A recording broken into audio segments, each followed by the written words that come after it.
আসসালামু আলাইকুম ফ্রেন্ডস, আশা করি সবাই ভালো আছেন। আজকে এখানে যে টাকাগুলো দেখছেন এই টাকাগুলো দিয়ে মুড়ি ভর্তার সরঞ্জাম কিনে নিয়ে আসব।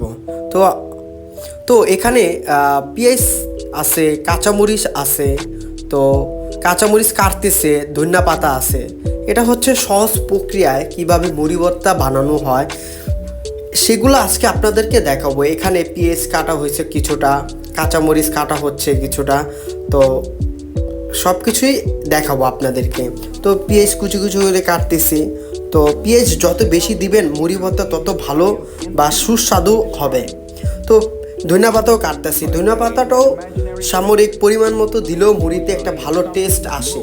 এই যে ধনিয়া পাতা বেশি পরিমাণ দিলেও টেস্ট আসে, কিন্তু মাস্ট বি মুড়ি ভর্তায় ধনিয়া পাতা লাগবেই।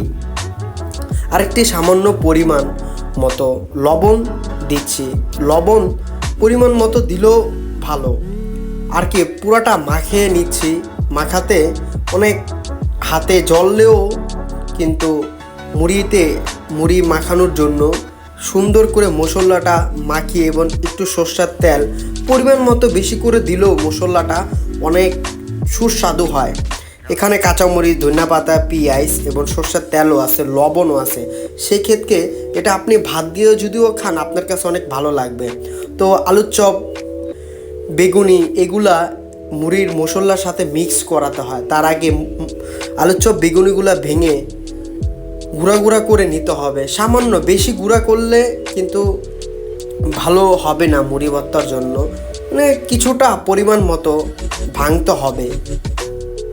ভেঙে তো সবগুলো একসাথে মুড়ির জন্য আলুর চপ, বেগুনি, পেঁয়াজ যা যা লাগে সেগুলো আপনারা ভাঙবেন।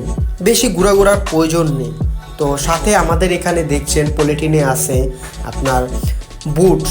বুট কিন্তু মাস্ট বি মুড়ি ভর্তা প্রয়োজন। মুড়ি ভর্তা বানানোর জন্য এটা সুস্বাদু এবং মনে হবে যে আপনি মুড়ি খাচ্ছেন, মুড়ি ভর্তা খাচ্ছেন। এটার জন্য বুট দিতে হবে। তো বুট আমরা কিনে নিয়ে আসছি বাইরে থেকে, মেবি 40 টাকার বুট নিয়ে আসছি। তো আমাদের আলামিন ভাই মুড়ি ভর্তা বানাচ্ছে, ওনার হাতে অনেক একটা জাদু আছে বলতে গেলে, এবং উনি সবসময় মুড়ি বানায়। তো ভালোই লাগে ওনার মুড়ি খাইতে। তো আজকে ভাবলাম ওনাকে সহ আমরা মুড়ি ভর্তার ভিডিওতে আপনি নিয়ে নিব। তো ভাই সুন্দর করে মশলাগুলো মাখাচ্ছে, বা আমার কাছে অনেক তেল, যত তেল বেশি দিবেন মুড়িতে তত মজা লাগবে।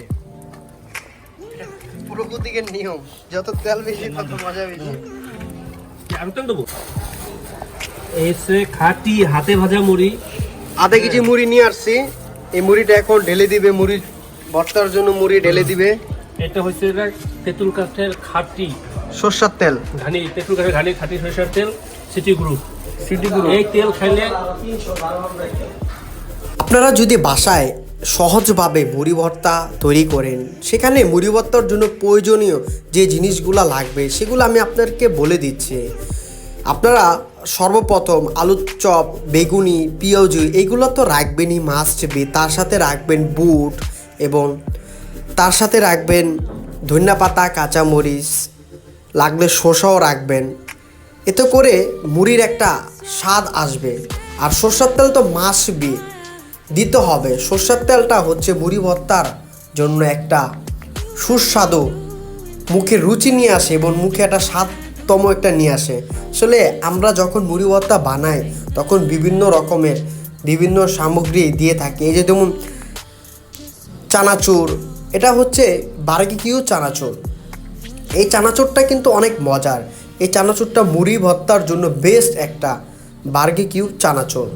তো আজকে আমাদের এই ভিডিওর মাধ্যমে আপনাদেরকে দেখালাম বাসায় কিভাবে সহজভাবে যে মুড়ি ভর্তা তৈরি করবেন। এই রেসিপিগুলো আপনাদের প্রয়োজন, রেসিপিটা তো আমরা অলরেডি খাওয়া শুরু করে দিয়েছি। তো আপনারা ভালো লাগলে ভিডিওটা লাইক এবং সাবস্ক্রাইব করবেন। এবং একটা জিনিস মনে রাখবেন, চানাচুর কিন্তু চিকন চানাচুরটা ব্যবহার করবেন ঝালমুড়ি খেতে, তাহলে ভালো লাগবে এবং খেতেও একটু সুস্বাদু লাগবে। এবং ছোট চানাচুর তো আর কি। মুড়ি ভর্তা খাওয়া শুরু করে দিলাম। মুড়ি ভর্তা খাওয়ার আগে ভিডিওতে নিয়ে নিলাম। ও মাই গড, মুড়ি ভর্তাটা সেই মজা হয়েছে ভাই। তো যাই হোক, তোমরা আমাদের মতো এই মুড়ি ভর্তা যদি খেতে চাও তাহলে তোমরা আমাদের এই ভিডিও অনুসরণে তোমরা কি কি লাগবে সেটা তোমরা কিনে নিও এবং তোমরা বাসায় সুস্বাদু মুড়ি ভর্তা তৈরি করতে পারবে। আমাদের এই ভিডিওর যে যে উপকরণ লাগে মুড়ি ভর্তার জন্য তোমরা সেগুলো ব্যবহার করবে। আশা করি সবাই ভালো থাকবা, লাইক এবং সুস্থ থাকবা। খোদা হাফেজ।